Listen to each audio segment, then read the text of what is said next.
నమస్కారం. శాకాహారి BA western కార్యక్రమానికి స్వాగతం, సుస్వాగతం. మనం ప్రతి ఎపిసోడ్లో శాకాహారం గురించి తెలుసుకుంటాం. అసలు శాకాహారం ఎందుకు భుజించాలి? అసలు శాకాహారం అంటే ఏంటి? మాంసాహారం తింటే మరి ఎటువంటి నష్టాలు ఉన్నాయి? మరి శాకాహారానికి ఆధ్యాత్మికానికి మరి ఏం సంబంధం ఉంది? ఈ విషయాలన్నీ కూడా ఈ ఎపిసోడ్లో మనం తెలుసుకుంటాం. మరి ఈ ఎపిసోడ్లో మనతో పాటు ఉన్నారు senior academic master Jayashree madam. So ఆవిడతో అడిగి ఈ శాకాహారం గురించి మనం తెలుసుకుందాం. నమస్తే మేడం. నమస్తే sir. Welcome to the show. Thank you. నమస్తే సార్. శాకాహారం గురించి మనము చిన్నప్పటి నుండి అన్ని జంతువుల చుట్టూ, నేను పల్లెటూరులో పుట్టాను. ఓకే. ప్రతి జంతువు మనకు సహాయం చేయడానికే వచ్చాయి. అవి మనకు మిత్రులు. ఎలా తెలుసంటే, చుట్టూ మనకు మా ఇంటి చుట్టూ కోళ్ళు వచ్చేవి. అక్కడున్న చిన్న చిన్న క్రిమికీటకాలను తినేవి. ప్రొద్దున్నే పేడతో కల్లాపు చల్లినప్పుడు ఆ చుట్టూ ఎంత నీట్గా ఉండేది అంటే అంత నీట్గా ఉండేది. ఆ క్రిమికీటకాలను తింటూ అవి మన ఇంటి చుట్టూ పరివారణాన్ని శుద్ధి చేయడానికి వచ్చాయి. అది నేను అక్కడ నేర్చుకున్నాను. గోవులకి మేము పూజ చేసేవాళ్ళం.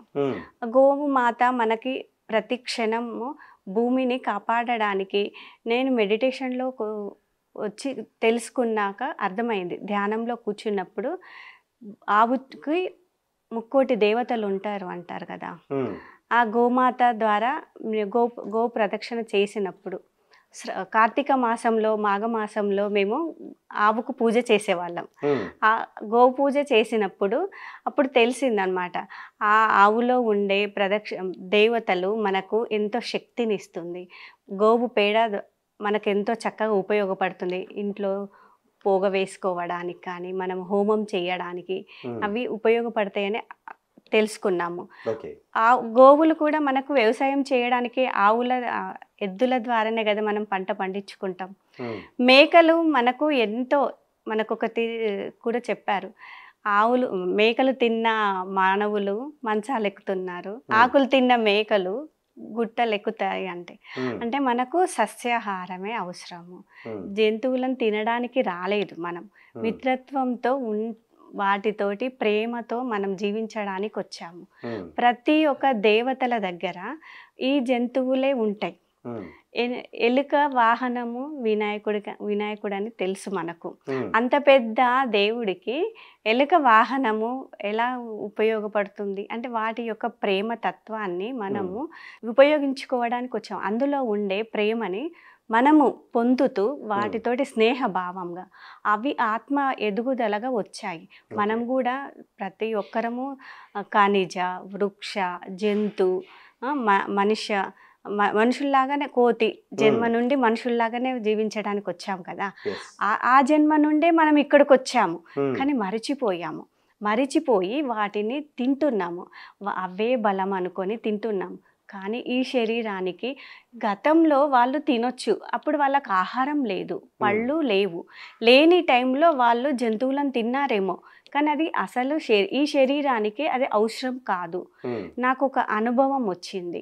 ఏంటి అంటే, నేను కరోనా టైంలో నాకు ఒక ఫీవర్ వచ్చింది. కరోనా అందరికి వచ్చింది కదా అప్పుడు. నాకు కూడా వచ్చింది. నేను మెడిటేషన్ చేస్తున్నాను, ఏంటి కరోనా ఫీవర్ నాకు రావడం ఏంటి అని నేను ఒక క్వశ్చన్ తోటే వెళ్ళాను. నేచర్ క్యూర్ హాస్పిటల్కి వెళ్ళాను అనమాట. నేచర్ క్యూర్ హాస్పిటల్కి వెళ్తే నాకు అక్కడ చాలా మనకి ఎక్కడికి వెళ్ళినా కూడా మెడిటేషన్ చెప్పడం మనకు అలవాటు కదా. సరే, విన్న వాళ్ళు విన్నారు, లేకపోతే లేదు అని నేను అక్కడ కూర్చోబెట్టి అందరినీ వెళ్ళిన హాఫ్ అన్ అవర్కే ఒక 10-15 మెంబర్స్ అలా కూర్చోన్నారు. అందరూ మెడిటేషన్ చేశారు. చేసిన తర్వాత 10 minutes మెడిటేషన్ పత్రిసార్ సాంగ్ పెట్టి మెడిటేషన్ చేపిస్తే వాళ్ళందరూ ఎంత హ్యాపీగా ఉంది. మనకేంటి కొంచెం మైండ్ ఎంటీగా ఉంది, శ్వాస మీద ధ్యాస పెట్టడం వల్ల మైండ్ ఎంటీ కొంచెం రిలాక్సేషన్ వస్తుంది. ప్రతి ఒక్కరికి అయ్యే ఫీలింగ్ అదే. అది వాళ్ళ ఆ ఫీలింగ్ పొందారు. పొందిన తర్వాత ఒక 3 days వరకు నేను 10 days ఉన్నాను నేచర్ క్యూర్ హాస్పిటల్లో. ఆ 10 days అలాగే మెడిటేషన్ చేయించాను. ఒకరోజు ఒక మేడం కాల్ చేశారు, ఈరోజు మంచి రోజు, మార్నింగ్ 9 నుండి వీలైనంత వరకు 6 వరకు కంటిన్యూగా మెడిటేషన్ చేయించండి అని చెప్పారు. అలా చేయించిన తర్వాత చాలా బాగుంది, చాలా మంచి అది జరిగిపోయింది. 4 days తర్వాత నాకు ఒక అనుభవం వచ్చింది. ఫాస్ట్లో నేను ఒక జన్మలో బాగా నాన్ వెజ్ తిన్నాను. ఎలా అంటే ఇక అంతే లిమిట్ లేదు, గిన్నెలు గిన్నెలు తిన్నామని అలా ఇంట్యూషన్ వచ్చింది. అది తిన్న ఫిగర్ కూడా ఇంత పెద్ద బౌల్స్, మనము వంట పాత్రలో ఒక 50 కేజీలు 100 కేజీలు వండితే ఎలా ఉంటుందో అంత పెద్ద పాత్ర కనబడుతుంది. అది తినేసాను, ఒక జన్మంతా తినేసాను. తిన్న తర్వాత మనకిప్పుడు ఈ శరీరానికి అది అవసరం లేదు కదా, అవసరం లేకుండా అప్పుడు తిన్నావు. ఆ జన్మది నెక్స్ట్ జన్మలో ఏమొచ్చింది అంటే ఒక జంతువుని బలించి తిన్నప్పుడు దాని బాధ ఏంటో మనం నెక్స్ట్ చూడాలి కదా. నా డిజైన్లో ఏమైందంటే అప్పుడు తిన్నప్పుడు నాకు బ్లడ్ క్యాన్సర్ అనే జబ్బు వచ్చింది నెక్స్ట్ జన్మలో. ఆ బ్లడ్ క్యాన్సర్ అనే జబ్బు వచ్చి మనకి ఏమైనా ఫీవర్ వచ్చినా ఏ జబ్బు వచ్చినా మనం ఎలా ఫీల్ అవుతాం, అమ్మో నాకు జబ్బు వచ్చింది, ఒక భయంతో, చనిపోయేంత వరకు ఒక రోదనతోటి, కోపంతో, ఉద్రేకంతో అలానే ఉంటుంది. కానీ ఓ నాకు వచ్చిందా అది తగ్గిపోతుందనే భావన ఉండదు కదా. అలాంటి భావనతోటి, కోపంతో, ఉద్రేకంతో, ఒక రాక్షసత్వంతో ఉన్నన్ని రోజులు ఆ జన్మ ఆ విధమైన భయంతో చనిపోయాను. అలా చనిపోయావు నువ్వు, అందుకే నీకు వచ్చింది. ఎవరికైనా కూడా ఈ భయాలు ఉండడం వల్లనే కదా ఇప్పుడు కరోనా వచ్చింది. ఆ భయం తొలగించడానికి నీకు ఇది వచ్చింది అని చెప్పి ఇంట్యూషన్ వచ్చింది. ఓకే, ప్రతి ఒక్కరికి మనము ఎలా చెప్పాలి అంటే ప్రేమ అనే భావనను పెంచుకోవాలి. వస్తుందంటే మనము ఒక గేమ్ ఆడడానికే వస్తుంది, కానీ మనము ఆ గేమ్ అనుకోకుండా, టాస్క్ అనుకోకుండా ఏమంటే ఓ నాకే వచ్చింది. మనం భరించేది ఒక జంతువుని బలిస్తే ఎట్లుంటుంది, తనకి యానిమల్స్కి అన్నింటికి ముందే ఇంట్యూషన్ తెలుస్తుంది, నన్ను ఈ మనిషి చంపుతారు అని తెలుస్తుంది. అది ఉన్నన్ని రోజులు 2 days ముందు తెలిసినా 1 day ముందు తెలిసినా మనం చావు దగ్గరికి వస్తే తెలిసిన ఒక క్షణంకి మనకి క్యాన్సర్ వస్తుందంటే మనం చనిపోయేంత వరకు బాధపడతాము. అది తెలిసిన 2 days ముందైనా కూడా అది ఎంత బాధపడుతుంది. మళ్ళీ దానికి ఒక ఫ్యామిలీ ఉంటుంది, దానికి ఫ్యామిలీ ఉంటుంది, ఫ్రెండ్స్ ఉంటుంది. అది ఆత్మ ఎదుగుదలగా వచ్చింది. ఆ ఎదుగుదలను అవ్వకుండా చంపేస్తే అది దాని యొక్క సోల్ డిజైన్ ని కూడా మనం తీసేసిన వాళ్ళం అవుతాం కదా. అలా అవుతుంది ఒకటి. మళ్ళీ ఆ బాధని కూడా పెట్టుకుంటే ఆ తిన్న ఆహారంలో కూడా దాని బాధ కూడా చేరుతుంది కదా. పత్రి సార్ కూడా చెప్పారు, వండిన వారికి, తిన్న వారికి, వడ్డించిన వారికి అని వీళ్ళందరూ ఆ కర్మ మొయ్యాల్సిందే అని చెప్పారు పత్రి సార్. ఇలాంటివి మనకు తెలిసిన తర్వాత నేను అప్పటి నుండి పుట్టుకతోటే నేను శాకాహారిని, కానీ నాకు ఇంట్యూషన్ అలా వచ్చి ప్రతి ఒక్కరికి ధ్యానం గురించి చెప్పడము. ప్రకటనలు మీవి, ప్రచారాలు మావి, జీవితంలోని వెలుగులందరివి. PMC తెలుగు ఛానల్లో మీ యాడ్స్ కోసం సంప్రదించవలసిన ఫోన్ నంబర్స్.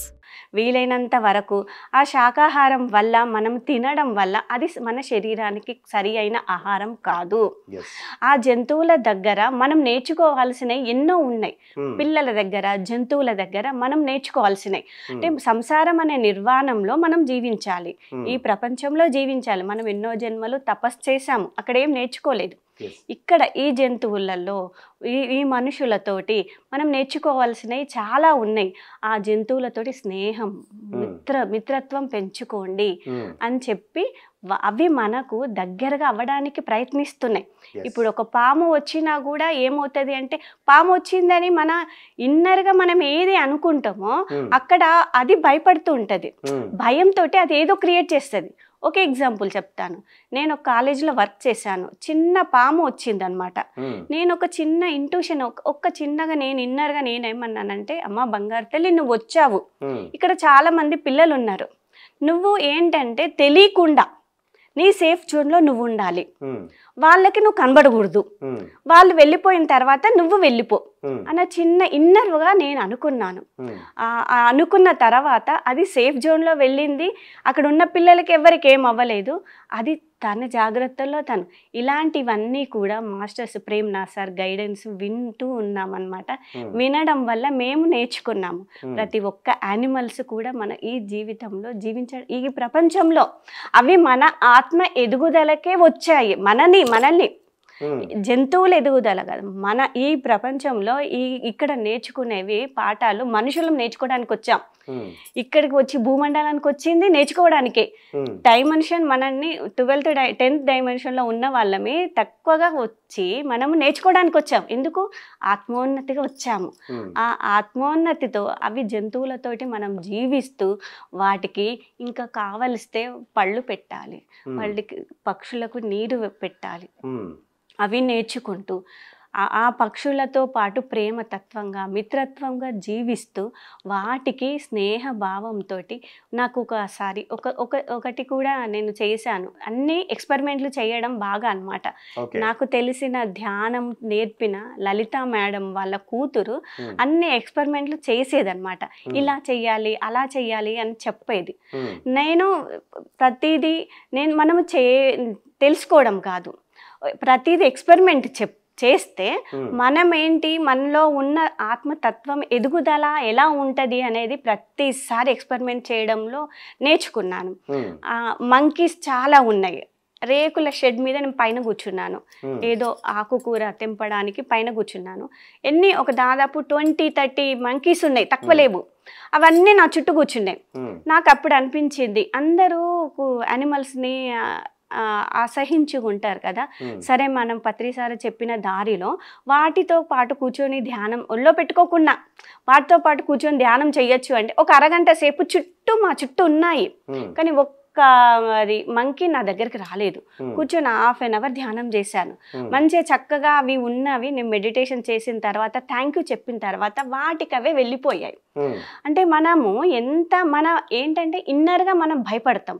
ఆ భయం ఏమవుతుందంటే మన ఇన్నరు అక్కడికి వెళ్ళిపోతుంది. ఏదైనా ఎనర్జీనే కదా, ఈ ప్రపంచంలో ఉన్నదంతా ఎనర్జీ. ఆ ఎనర్జీ మనం ఏ విధంగా భావిస్తే అది రిఫ్లెక్స్గా ఎదురు వస్తుంది అనేది అర్థమైంది. అప్పుడు అలా చేశాను. ఇంకా నేను లైఫ్ యూనివర్సిటీకి అని అక్కడ వెళ్ళాను. వికారాబాద్లో అనంత పద్మనాభి టెంపుల్ ఉంది. అక్కడ ఒక మాస్టర్ మెడిటేషన్ చేశారు గుహలో. అంటే అక్కడ కూడా ఒక 4 మెంబర్స్ కలిసి ఇలా కూర్చొని రౌండ్గా 2 అవర్స్ మెడిటేషన్ చేసామండి. చిన్న చిన్న ఈగలు, ఆ చిన్న చిన్న ఈగలు మేమేమో ఒక సంకల్పం పెట్టుకున్నాం. ప్రతి ఒక్కరికి ప్రేమ్నాథ్ సార్ కానీ పత్రి సార్ సంకల్పాలు ఎప్పుడు చెప్పలేదు, కానీ ప్రేమ్నాథ్ సార్ చెప్పారు. ఇట్లా సంకల్పం మీరు పెట్టుకుంటే మీకు తెలుస్తుంది, మీరు అలా ఎక్స్పెరిమెంట్ చేయొచ్చు అని ప్రేమ్నాథ్ సార్ చెప్పారు కదా. అలాగే మేమేమనుకున్నామంటే ఇక్కడ ఈవినింగ్ టైంలో 6 టైంలో అంటే గుహలో ఎలా ఉంటుంది, అక్కడంతా నీట్గా లేదు ప్లేసు.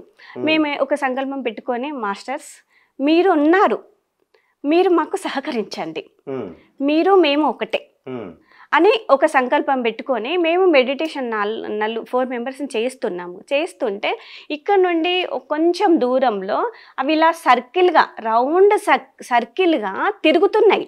కానీ మా మీదకి ఒక్క దోమ రాలేదు, ఈగ రాలేదు, ఏది రాలేదు. అవి ఎలా అవుతున్నాయి, ఆ సౌండ్ అవి తిరుగుతూ ఎలా వస్తుందంటే పత్రిసార్ ఫ్లూట్ మ్యూజిక్ ఎలా వస్తుందో ఆ విధంగా అవి మాకు హెల్ప్ చేశాయి. అలా మేము ప్రతి ఒక్క యానిమల్స్, ఆ జంతువులు అవి ఎంత చక్కగా మనకు హెల్ప్ చేస్తాయి అనేది నేను అక్కడ నేర్చుకున్నాను. అక్కడ నేర్చుకొని ఇంటికి వచ్చిన తర్వాత అందరూ బ్యాట్లు పెట్టడము, దోమలను చంపడం అలా చేస్తారు. నేనేం చేస్తాను, మా ఇద్దరము స్నేహితులమే కదా, మనం కూర్చొని ధ్యానం చేద్దాము, ధ్యానం చేసి మీరు మాకు హెల్ప్ చెయ్యండి, మీ ద్వారానే మేము ఎదగడానికి వచ్చాము, మీరు మాకు హెల్ప్ చేస్తే మేము ఆత్మోన్నతిగా ఎంతో ఉపయోగపడతాము, ఈ ఎర్త్ మీద అందరము మార్పులు తెచ్చుకోవడానికి వచ్చాము, కాబట్టి మీరు హెల్ప్ చేయండి, మీరు హెల్ప్ చేస్తున్నందుకు థ్యాంక్ యూ అని వాటిని, ఆ సోల్స్ అన్నిటిని కడతాల్ పిరమిడ్లో కూర్చొని ధ్యానం చేస్తున్నాము అనే భావంతో కూర్చొని ధ్యానం చేస్తూ ఉంటాను. అలా చేస్తూ ఉన్నప్పుడల్లా వంట చేస్తుంటే కూడా నా చేతి మీద అన్ని ఈగలు దోమలు వచ్చి కుకింగ్ చేస్తుంటే, ఓ థ్యాంక్ యూ, వచ్చావా, నువ్వు కూడా కుకింగ్ చేస్తున్నావా, నీ ప్రేమను పంపిస్తున్నావా అని చెప్పి అలా ప్రాక్టీస్ చేస్తూ ఉండేదాన్ని. బొద్దింకా కూడా నాకు వచ్చి అరిచేతిలో నేను ప్రతిరోజు 3 o'clock లేసి మెడిటేషన్ చెయ్యాలి అని చెప్పి నేను అనుకునేదాన్ని. ఒక్కొక్కసారి ఏంటంటే పనులో ఒత్తిడిలో లేకపోతే ఏదైనా హెవీగా వర్క్ ఉన్నప్పుడు నాకు మన భయం అనిపించేది, లేస్తానా లేదనే తెలియకుండానే ఆ బొద్దింక వచ్చి ఈ అరిచేతిలో ఇలా తిరిగేది. వాటిని మనం ఏం చేస్తామంటే బొద్దింకలు కనపడంగానే వాళ్ళు చంపాలని చూస్తాం. కానీ అవి నన్ను మెడిటేషన్ చెయ్యడానికి లేపింది. లేపి ఇలా అది మామూలుగా లేవకుండా ఇలా ఇలా తిరుగుతూ లేపుతుంది అనమాట. లేపితే ఓ థ్యాంక్ యూ. ఫస్ట్ టైం నాకు భయం వేసి ఇలా అన్నాను. తర్వాత వెంటనే మళ్ళీ అవేర్నెస్ తెచ్చుకొని ఎరుక తెచ్చుకొని సారీ అమ్మ, నువ్వు నన్ను లేపడానికి వచ్చావు కానీ నేను నిన్ను అసహించుకున్నాను, సారీ, మన ఇద్దరం కూర్చొని ధ్యానం చేద్దాము అని చెప్పి వాటితోటి మాట్లాడుతూ కూర్చునేదాన్ని. కూర్చున్న తర్వాత 2 days అలానే లేపింది. 3rd day కూడా నేను స్ట్రైట్గా కూర్చుంటలేనని ఇలా నా పొట్ట చుట్టూ తిరిగి నువ్వు అవేర్నెస్ మెడిటేషన్ చెయ్యి అని చెప్పి అన్నీ అలా నాకు బొద్దింక ద్వారా కూడా నేను నేర్చుకున్నాను. ఈగలు, దోమలు అన్నీ వాటితో స్నేహతత్వం పెంచుకున్నాను. పైన వికారాబాద్లో న్యూటన్ సార్ లక్ష్మీ మేడం వాళ్ళు ఒక మాట చెప్పారు, పక్షులకి మనము సమ్మర్ వచ్చిందంటే వాటర్ పెట్టాలి, బియ్యము ప్రతిరోజు వీలైనంత వరకు అన్నమైనా వండి పెట్టొచ్చు, లేకపోతే బియ్యమైనా వేయొచ్చు అని చెప్పేది.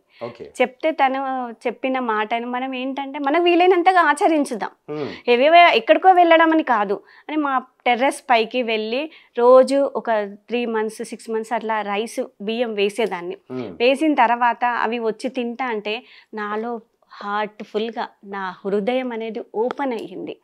అంటే వాటితోటి ఉంటే మనము ఎంత ఓపెన్ అవుతాయంటే నా బాడీలో ప్రతి పరమాణువులన్నీ కూడా ఇలా విచ్చుకున్నట్టు అవుతుంది. ఆ ప్లేస్లో ఉంటే చాలు, మనం ఆ ప్లేస్లో ఉంటే మన బాడీ ఎంత యాక్టివేట్ అవుతుంది అంటే అంత. అంటే వాటి యొక్క ప్రేమ, అసలు మన శరీరానికి కావాల్సింది లవ్, ప్రేమ, మిత్రత్వం, ఇవి ఇలా జీవించడానికే మనం వచ్చాము. కానీ మనం వాటిని ఏంటంటే అమ్మా నా వల్ల కాదు, వాటిని చూసి నా భయం వేస్తుంది అని మనం ఏంటి దూరం నెట్టేస్తున్నాం. కానీ అవి మనల్ని హీలింగ్ చేస్తాయి. అవి చూసినప్పుడు ఆ పక్షులన్నీ ఎంత తెలుసా సార్, వాయిలెట్ కలర్గా కనబడే ఈ ఐస్ తోటే మెడిటేషన్లో కూర్చుంటే కాదు, కొన్ని రోజులు వాటితో కమ్యూనికేషన్ అయితే అవి ఎంత ప్రేమ లవ్ ఎనర్జీ పెంచుతాయి అనేది నాకు అక్కడ అర్థమైంది. రీసెంట్గా నాకు ఒక మెడిటేషన్లో 3 hours మెడిటేషన్లో కూర్చున్న వాళ్ళ పక్కన నేను కూర్చున్న తర్వాత తెలియకుండానే నాకు అసలు జర్నీ, నేను అక్కడికి వెళ్ళడానికి ఒక్కొక్కసారి టాస్కులు మనకు వస్తూ ఉంటాయి. నా చెవు కమ్మపోయింది, అక్కడ 4 days వెళ్ళడానికి వర్క్కి వెళ్తున్నాను, నా చెవు కమ్మపోయింది. ఎక్స్ట్రా పేరు ఉంటే నేనేం చేశాను, సరే వెళ్ళాలి, నాకు ఇది ఒక టాస్క్ అవుతుంది అని చెప్పి నేను వెళ్ళిన తర్వాత తీసేసి బస్సు ఎక్కిన తర్వాత చేంజ్ చేసుకున్న తర్వాత నువ్వు వెళ్తావా అని చెప్పేసి బస్సు తెలియకుండానే ఇక్కడ దెబ్బ తగిలింది. ప్రకటనలు మీవి, ప్రచారాలు మావి, జీవితంలోని వెలుగులందరివి. పిఎంసి తెలుగు ఛానల్లో మీ యాడ్స్ కోసం సంప్రదించవలసిన ఫోన్ నంబర్స్. దెబ్బ తగిలిన ఓకే, నేను ఇది ఏంటంటే మనకి ఇది ఒక గేమ్, జయించడానికి నేను ముందుకు వెళ్ళాలి, దీన్ని భయపడకూడదు అని వెళ్ళాను. కొంతమందికి మూఢనమ్మకాలతోటి అక్కడనే ఆగిపోతాము, అలా ఆగకుండా నేను అలా వెళ్ళిన తర్వాత నేను అక్కడ వెళ్ళినాక వితిన్ ఒక హాఫ్ అన్ అవర్లో మెడిటేషన్లో కూర్చున్న తర్వాత నన్ను మొత్తం ఇలా పడుకోబెట్టి తొక్కేస్తున్నారు. ఇదేంటబ్బా అని నేను క్వశ్చన్ వేసుకున్నాను. చెట్లతో మెడిటేషన్ నేను ప్రాక్టీస్ చేస్తాను, ఓకే, నన్ను ఏం మార్చడానికో నేచర్కే నేను క్వశ్చన్ వేస్తాను, నేను ఆత్మపరంగా ఎలా ఎదగాలో మీరే చేయిస్తున్నారు, నేను ఫిజికల్ బాడీ ఇన్స్ట్రుమెంట్, మీరు ఈ బాడీని ఎలా ఉపయోగించుకుంటారో అలా ఉపయోగించుకోండి, నేచర్కి మేము వదిలేస్తున్నా, నేను అలానే చెప్తాను.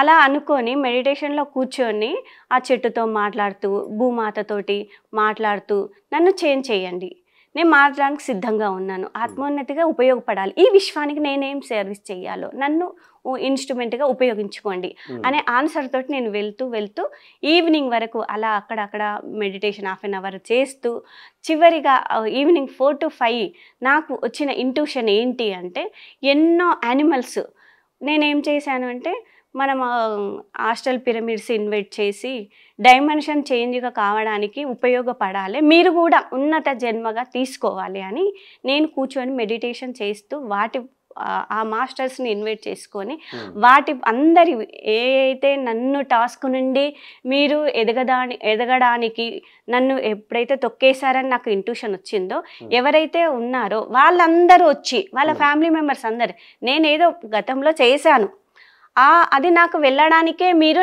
నాకు ఈ విధమైన ఇంట్యూషన్స్ ఇస్తున్నారు అందరిని ఇన్వైట్ చేసి కూర్చోబెట్టి మెడిటేషన్ చేయించాను. మెడిటేషన్ చేయించిన తర్వాత అవన్నీ ఏమైనాయి అంటే మొత్తం ఒక్కొక్కటి మీరు డైమెన్షన్ 6th డైమెన్షన్ ఎనర్జీ తీసుకొని ఉన్నత లోకానికి వెళ్ళండి అని ఒక చిన్న మాట ఎరుకతో చేశాను. చేసిన తర్వాత చిన్న పిల్లలు కనబడ్డారు. ఎన్ని జంతువులంటే పక్షులు, జంతువులు, యానిమల్స్ ఎన్నో లక్షలు అవన్నీ కూడా ఇట్లా సీరియల్గా కిలోమీటర్ దూరం నుండి వెళుతూ పుష్పక వాహనం అంటారు కదా ఆ వాహనంలో అవి వెళ్తున్నాయి సార్. అంటే వాటితోటి మనము స్నేహతత్వంతో మనము జీవిస్తే మిత్రతత్వంతో వాటితో కమ్యూనికేషన్ చేసుకుంటే మనము ఉన్నతంగా ఎలా తయారవుతామో ఆ ప్రేమ తత్వము ఈ విశ్వంలో ఉన్న వాళ్ళందరికీ తెలియచేయాలి అనే ఆలోచన వచ్చింది. మనకు యానిమల్స్ మొత్తము ఎంతో ప్రేమనిస్తాయి కానీ వాటిని తినడానికి మనము రాలేదు. వాటితో ప్రేమతత్వంగా అందులో ఉండే వాళ్ళు చెప్పే ఎన్నో మనకు ఆన్సర్స్ ఇస్తారు. చిన్నపిల్లలతో మెడిటేషన్ చేయించినప్పుడు నెమలి నేచర్ను పెంచండి అని చెప్పింది. పులి, సింహము అవి భయపడుతూ ఉంటాము, లేదు మేము సపోర్ట్గా ఉన్నాము. ఎలిఫెంట్ కూడా నా ఎనర్జీ ఎలా ఉందో చిన్నగా చూడండి, పెద్దగా వినండి అని ఏనుగు చెప్తూ ఉంటుంది. ఇవన్నీ మనకు ప్రేమతత్వంగా నేర్పుతూ మన ఇన్నర్ కనెక్టివిటీ చేసుకోవడానికి అది అంతరంగ ప్రయాణం చెయ్యండి అని చెప్తూ ఉంటాయి. స్టార్టింగ్లో మేము ఎగ్గు తినేవాళ్ళం, అందరూ ఫ్రెండ్స్ స్నేహితుల వల్ల తింటారు కదా, ఎగ్గు తినేవాళ్ళం.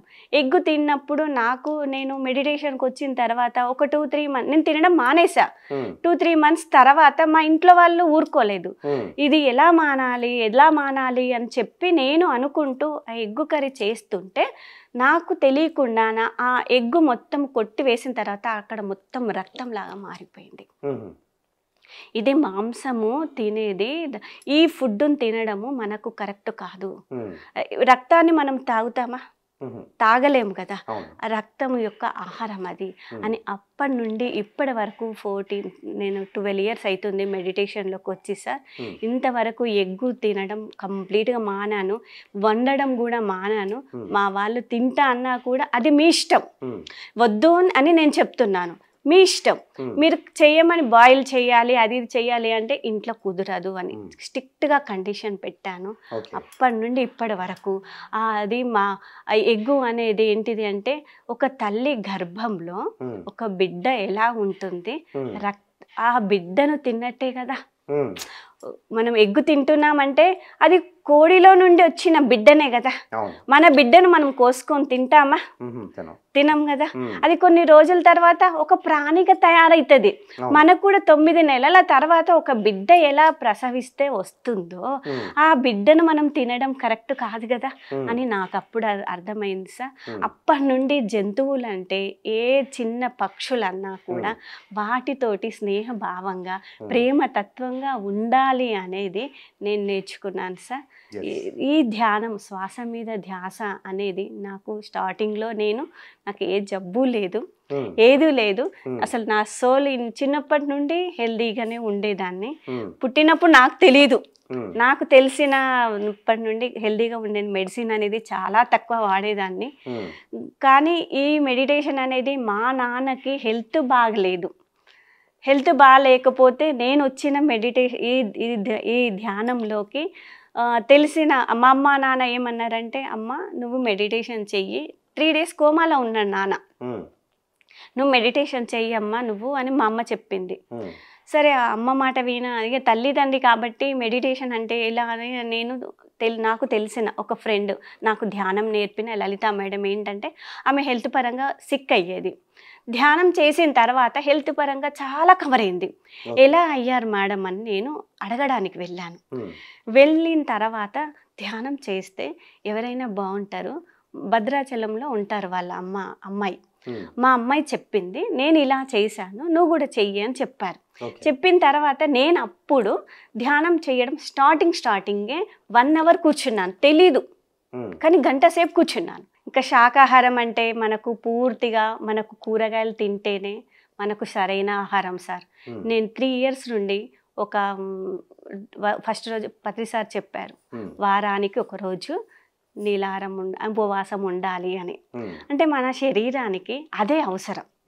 కూరగాయలు తినడం వల్ల మనకు మన బాడీకి ఏమవుతుందంటే సరైన స్థితిలో ఉంటాయి. ఒక మిషన్కి ఏదైనా అది సరికాని ఐటెం పెట్టేది ఉంటే అది తొందరగా ఖరాబ్ అవుతుంది. మనము ఈ శ్వాస ఉన్నంత వరకు ఉపయోగపడాలి అంటే మనము వెజిటబుల్సే తినాలి.